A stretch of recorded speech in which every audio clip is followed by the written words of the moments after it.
الحمد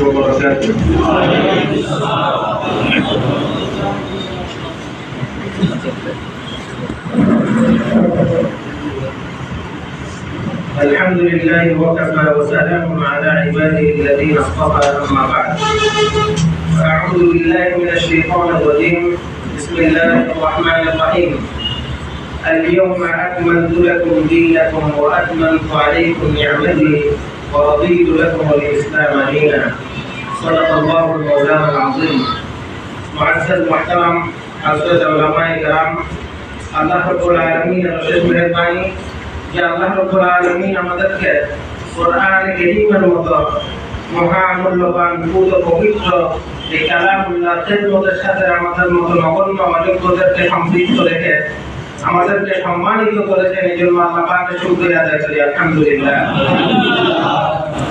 আজকে মূলত আমাদের জোড়গুলোর কার্যক্রম থাকে ক্লাস আবার শুরু হয়ে যাবে।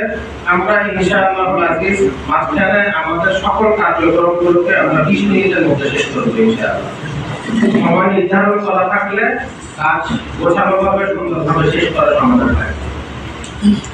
মানুষ সফল হওয়ার জন্য আল্লামা ইবনে কাইয়্যিম জাওজিয়া রাহিমাহুল্লাহ ইরশাদ করেন যে তিনটা কাজ যদি কোনো মানুষ করে তাহলে সে তার জীবনে চূড়ান্ত শিখরে পৌঁছতে পারবে।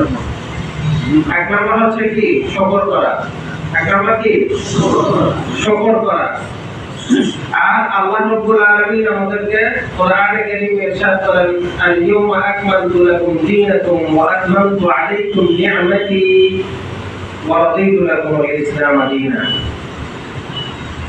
যে আল্লাহ রাব্বুল আলামিন আল্লাহ পাকের নিয়ামতকে আমাদের জন্য পরিপূর্ণ করে দিয়েছেন। নিয়ামত কি? ইলমে ওয়াহিদ মাধ্যমে ইসলামকে পরিপূর্ণ করে দিয়েছেন আলহামদুলিল্লাহ।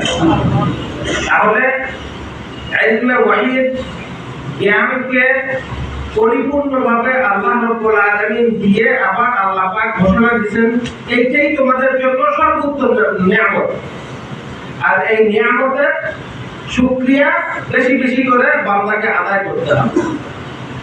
নিয়ামত আমি আগে ভূমিকা ছাড়াই কথা বলতেছি যেহেতু সময় কম। মানুষের তিনটা জিনিস যখন কোনো ব্যক্তি পালন করবে তাহলে তার জীবন সফল হওয়ার জন্য আর কোনো প্রতিবন্ধকতা থাকবে না। এক নাম্বার শুকরিয়া আদায় করা।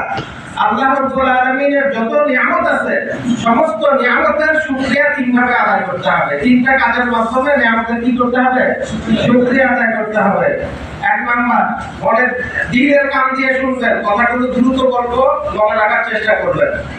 শুকরিয়া আদায় করতে হবে কয় কাজের মাধ্যমে? তিন কাজের মাধ্যমে।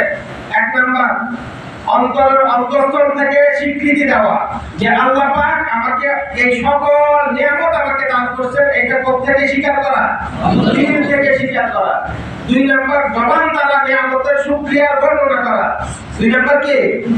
জবান দ্বারা নিয়ামতের শুকরিয়া বর্ণনা করা। তিন নাম্বার নিয়ামত দাতার সন্তুষ্টি মোতাবেক নিয়ামতগুলোকে ব্যবহার করা। নিয়ামত দাতা, নিয়ামত দাতাকে আল্লাহ রাব্বুল